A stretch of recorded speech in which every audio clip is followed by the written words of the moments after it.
ഞാനൊരു ഉയർന്ന നിലയിൽ പരീക്ഷിക്കപ്പെടുമ്പം ദൈവം എന്നെ മാനിക്കുകയാണ്. ഓ, ദൈവത്തിന് എന്നിൽ എന്തുമാത്രം വിശ്വാസമാണ്! ഒരു പരീക്ഷയെ നിങ്ങൾ ഒരിക്കലും നിരാശയോടെ അല്ല കാണേണ്ടത്. അത് നിങ്ങളെ ഉത്സാഹിപ്പിക്കുകയാണ് വേണ്ടത്. അത് വളരെ ശക്തമായ ഒരു പരീക്ഷ, എൻ്റെ ജീവിതത്തിൽ ഞാൻ മുമ്പ് അനുഭവിച്ച ഏത് പരീക്ഷയെക്കാളും. അതിൻ്റെ അർത്ഥം ദൈവത്തിന് നിങ്ങളിൽ വളരെ കൂടുതൽ വിശ്വാസമുണ്ടെന്നാണ്. ഈ പരീക്ഷയിൽ നിന്നുള്ളൊരു പോക്കുവഴിയും അവൻ്റെ കയ്യിലുണ്ട്. 13-ാം വാക്യത്തിൽ അതാണ് പറയുന്നത്. ആ വചനം ഒരിക്കലും നിവൃത്തിയാകാതെ പോകില്ല. ഞാൻ പറയട്ടെ, ഞാൻ ഏതാണ്ട് 59 വർഷമായി ഒരു ക്രിസ്ത്യാനിയായിട്ട് ജീവിക്കാനായിട്ട് തുടങ്ങിയിട്ട്. എനിക്ക് പറയാൻ കഴിയുന്നത് സത്യമാണെന്ന്. ഞാൻ ഒരിക്കലും ഞാൻ പോയിട്ടുള്ള ഒരു പരീക്ഷയോ അല്ലെങ്കിൽ ഒരു ശോധനയാകട്ടെ, നിങ്ങൾ ആരെക്കാളും കൂടുതൽ ഞാൻ അതിൽ കൂടെ കടന്നു പോയിട്ടുണ്ട്. എന്നാൽ അതിൽ ഒന്നുപോലും എനിക്ക് സഹിക്കാൻ കഴിയുന്നതിനപ്പുറത്തായിരുന്നില്ല. ചിലപ്പോൾ അതൊരു വളരെ നീണ്ട പരീക്ഷയായിരിക്കാം. ചില പരീക്ഷകൾ വർഷങ്ങളോളം നീണ്ടു നിന്നു. എന്നാൽ അതിനെല്ലാം ഒരു പോക്കുവഴി ഉണ്ടായിരുന്നു. ആ പോക്കുവഴി നിങ്ങളെ തന്നെ താഴ്ത്തുന്നതാണ്. ആ പോക്കുവഴി എന്താ? നിങ്ങളെ തന്നെ താഴ്ത്തുക, അപ്പം നിങ്ങൾക്ക് കുറവ് കിട്ടും. നിങ്ങളെ തന്നെ താഴ്ത്തിയാൽ നിങ്ങൾക്ക് കുറവ് കിട്ടും. നിങ്ങൾക്ക് കുറവ് കിട്ടിയാൽ പാപം നിൻ്റെ മേൽ വാഴത്തില്ല. നിങ്ങൾ ആ പ്രലോഭനത്തെ ജയിക്കും. അങ്ങനെ നിങ്ങൾക്ക് ആ പരീക്ഷയിൽ നിന്ന് ജയിക്കാനായിട്ട് കഴിയും. നമ്മൾ പറഞ്ഞുകൊണ്ടിരുന്ന ഈ 5-ാമത്തെ വാക്യം നിങ്ങൾ മറന്നുപോയിട്ടില്ലല്ലോ. ദൈവം അവരിൽ മിക്കവരിലും പ്രസാദിച്ചില്ല. ഇന്നും അത് സത്യമാണ്. തൻ്റെ അനേകം മക്കളിൽ ദൈവം ഇന്നും പ്രസാദിച്ചിട്ടില്ല. അതിന് കാരണം അവർ മിസ്രൈമിൽ നിന്ന് പുറത്തു വന്നെങ്കിലും, അവർ ജലസ്നാനം സ്വീകരിച്ചെങ്കിലും, അവർ പരിശുദ്ധാത്മാവിൽ സ്നാനപ്പെട്ടിട്ടുണ്ടെങ്കിലും, അനേക കൃപാവരങ്ങളുണ്ടെങ്കിലും, അവർ പോകുന്ന വഴി അത് ദൈവത്തിന് പൂർണ്ണ പ്രസാദം വരുത്തുന്ന ഒരു വഴിയിലല്ല. അവരുടെ പ്രാർത്ഥനയ്ക്ക് മറുപടി കിട്ടുന്നുണ്ട്, ശരിയാണ്. അവർക്ക് ദൈവവചനത്തെപ്പറ്റി അറിയാം, വരങ്ങളുണ്ട്, ദൈവവചനം പ്രസംഗിക്കാനും ഒരു പക്ഷേ അവർക്കറിയാം. എങ്കിലും ദൈവം അവരിൽ പ്രസാദിച്ചിട്ടില്ല. ഒരിക്കലും ചിന്തിക്കരുത് ദൈവവചനം നിങ്ങൾക്ക് അറിയാവുന്നതുകൊണ്ട്, നിനക്ക് ചില ആത്മീയ വരങ്ങൾ ഉള്ളതുകൊണ്ട്, അല്ലെങ്കിൽ ദൈവം നിന്നെ ഉപയോഗിക്കുന്നു, അതുകൊണ്ട് ദൈവം എന്നെ പ്രസാദിച്ചിരിക്കുകയാണ്. അല്ല, ഒരുപക്ഷെ നിന്റെ ജീവിതത്തിൽ ഒരു അത്ഭുതമുണ്ടായി, നീ പ്രാർത്ഥിച്ചതിന് അത്ഭുതകരമായൊരു ഉത്തരം. അതിനർത്ഥമല്ല ദൈവം നിന്നെ പ്രസാദിച്ചിരിക്കുന്നുവെന്ന്. അനേക നാളുകളിൽ നീ ജോലിക്കായിട്ട് കാത്തിരുന്നു, നിനക്കൊരു ജോലി കിട്ടി, അതിനർത്ഥം ദൈവം നിന്നെ പ്രസാദിച്ചിരിക്കുന്നതെന്നല്ല. അല്ലെങ്കിൽ ദീർഘനാളുകൾ നീ ആഗ്രഹിച്ചതുപോലെ താമസിക്കാനൊരു നല്ല വീട് കിട്ടി, അതിനർത്ഥം ദൈവം നിന്നെ പ്രസാദിച്ചു എന്നല്ല. ഈ പ്രാർത്ഥനയുടെ ഉത്തരം കിട്ടിയെന്നുള്ളതല്ല ദൈവം നിന്നെ പ്രസാദിച്ചിരിക്കുന്നു എന്നുള്ളതിൻ്റെ തെളിവ്. അതാണ് ഇസ്രായേൽ മക്കളുടെ ചരിത്രത്തിൽ നിന്ന് നാം പഠിക്കേണ്ടതായിട്ടുള്ള കാര്യം. 40 വർഷം എല്ലാ ദിവസവും അവരുടെ പ്രാർത്ഥനയ്ക്ക് മറുപടി കിട്ടിക്കൊണ്ടിരുന്നു. ഭക്ഷണമായിട്ടും അവർക്ക് ധരിക്കാനുള്ള വസ്ത്രവും അവരുടെ ഭൗതികമായ എല്ലാ ആവശ്യങ്ങളും, നിങ്ങളുടെ പ്രാർത്ഥനയ്ക്ക് ഉത്തരമായിട്ട് നിങ്ങളുടെ ഭൂമിയിലുള്ള ആവശ്യങ്ങളെല്ലാം എല്ലാ ദിവസവും നിറവേറ്റപ്പെട്ടാലും ദൈവം നിന്നിൽ പൂർണ്ണമായിട്ട് പ്രസാദിച്ചിരിക്കുന്നു എന്നതിൻ്റെ തെളിവല്ലത്. പ്രത്യേകിച്ച് ഞാൻ കണ്ടിട്ടുണ്ട് പൂർണ്ണസമയ ശുശ്രൂഷ ചെയ്യുന്ന ആളുകൾ. കഴിഞ്ഞ വർഷങ്ങളിലൊക്കെ അവരുടെ സാക്ഷ്യം ഞാൻ കേട്ടിട്ടുണ്ട്. ദൈവം എൻ്റെ ഈ ഭൂമിയിലുള്ള ആവശ്യങ്ങളെല്ലാം നിറവേറ്റി. നല്ലത്, ഞാനും വിശ്വസിക്കുന്നു.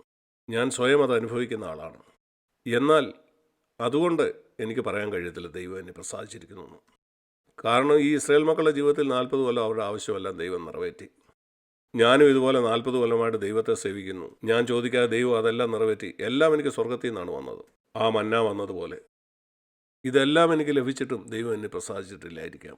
ഈ കാര്യം എനിക്ക് നിശ്ചയമാണ്. ദൈവം പൂർണ്ണസമയം ശുശ്രൂഷ ചെയ്യുന്നവരുടെ അല്ലാത്തവരുടെ ഒത്തിരി ആവശ്യങ്ങൾ നിറവേറ്റാറുണ്ട്. എങ്കിലും ദൈവം അവർ പ്രസാദിച്ചിട്ടില്ല. ഇത് എഴുതിയിരിക്കുന്നത് നമ്മുടെ ബുദ്ധി ഉപദേശത്തിനാണ്. അതുകൊണ്ട് എൻ്റെ പ്രിയ സഹോദരി സഹോദരന്മാരെ, ഞാൻ പറയുന്നു, ഒരിക്കലും ഈ കാര്യത്തിൽ തൃപ്തരായിരിക്കരുത്. ദൈവം എനിക്കൊരു നല്ല വീട് തന്നു, നല്ല ജോലി തന്നു, നിങ്ങളുടെ ആവശ്യങ്ങളൊക്കെ നിറവേറ്റി, നിങ്ങളുടെ കുഞ്ഞുങ്ങൾക്ക് നല്ല വിദ്യാഭ്യാസം നൽകി, കുഞ്ഞുങ്ങൾക്ക് നല്ല കുടുംബജീവിതം കിട്ടി. അതിന് ഒരു അർത്ഥവുമില്ല. ദൈവം നിങ്ങളെ പ്രസാദിച്ചിരിക്കുകയാണെന്ന്. ദൈവം നിങ്ങളിൽ പ്രസാദിച്ചിരിക്കുന്നു എന്നുള്ളതിൻ്റെ തെളിവ് ഈ ലോകത്തിലുള്ള അനുഗ്രഹമാണ് എന്ന് നിങ്ങൾ ചിന്തിക്കുന്നുണ്ടെങ്കിൽ 1 കൊരിന്ത്യർ 10 നിങ്ങൾ ഇതുവരെ മനസ്സിലാക്കിയിട്ടില്ല. എങ്കിൽ ആ ഇസ്രായേൽ മക്കളെ പോലെ നിങ്ങളും വഞ്ചിക്കപ്പെട്ടിരിക്കുകയാണ്. ഓ, ദൈവം എന്നെ പ്രസാദിച്ചിരിക്കുകയാണ്, ഇന്നും എനിക്ക് മന്ന കിട്ടിയല്ലോ. അതുപോലെ എന്നെ പാമ്പ് കടിച്ചു, എന്നാൽ ദൈവം എന്നെ സൗഖ്യമാക്കി. ഓ, അവൻ ശരിക്കും എന്നെ പ്രസാദിച്ചിരിക്കുക. എനിക്ക് ദാഹിച്ചു, ദൈവം പാറ വളർന്ന് വെള്ളം എനിക്ക് തന്നു. എങ്കിലും അവർ പ്രസാദിച്ചില്ല. എല്ലാ ദിവസവും ദൈവം പറയാണ്, ഞാൻ നിങ്ങളെ പ്രസാദിച്ചിട്ടില്ല. ശരിയാണ്, നിങ്ങൾ ചോദിച്ചത് ഞാൻ തന്നു, പല അത്ഭുതവും ചെയ്തു, എന്നാൽ ഞാൻ നിന്നെ പ്രസാദിച്ചിട്ടില്ല. ഇത് മനസ്സിലാക്കേണ്ടത് വളരെ പ്രധാനമാണ്. ദൈവത്തെ പ്രസാദിപ്പിക്കുക എന്ന് പറഞ്ഞാൽ എന്താണ് അതിൻ്റെ അർത്ഥം? കൊരിന്ത്യർക്ക് എഴുതിയ 2-ാം ലേഖനത്തിൽ 5-ാം അധ്യായത്തിൽ പൗലോസ് പറയുന്നു, ഇതാണ് ഒരു യഥാർത്ഥ ദൈവമനുഷ്യൻ്റെ ലക്ഷണം. 2 കൊരിന്ത്യർ 5 9-ാം വാക്യത്തിൽ അവൻ പറയുകയാണ്, എനിക്കൊരു ലക്ഷ്യമുണ്ട്. ഒരു ലക്ഷ്യമുണ്ടാകുന്നത് നല്ലതാണ്, പ്രത്യേകിച്ച് നിങ്ങളുടെ ആ ലക്ഷ്യം സ്വർഗീയമാണെങ്കിൽ, ലൗകികമായതല്ല. നിങ്ങളുടെ ലക്ഷ്യം ലൗകികമാണെങ്കിൽ ഉയർന്ന വിദ്യാഭ്യാസം, ഒരു ജോലി നല്ലതാണ്. എന്നാൽ അതിൽ ആത്മീയതയൊന്നുമില്ല. നിനക്കത് കിട്ടിയാലും അതിൽ പ്രത്യേകതയൊന്നുമില്ല. 9-ാം വാക്യത്തിൽ പറഞ്ഞു, ഞങ്ങൾക്കൊരു ലക്ഷ്യമുണ്ട്, അത് ദൈവത്തെ പ്രസാദിപ്പിക്കണമെന്നുള്ളതാണ്.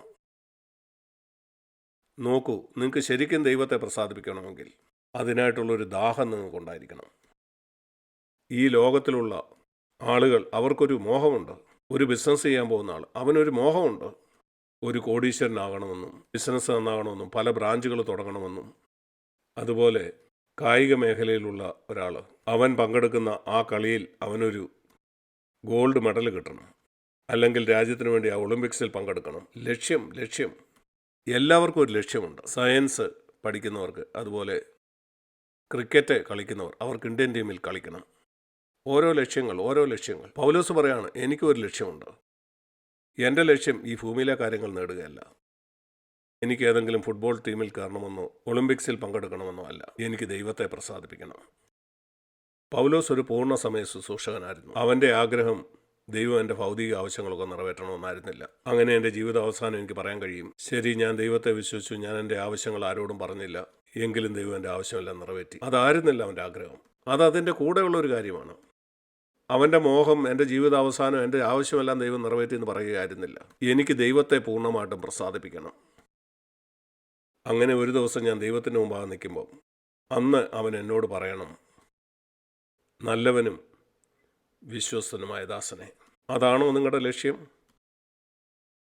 അതായിരുന്നു പൗലോസിൻ്റെ ആഗ്രഹം.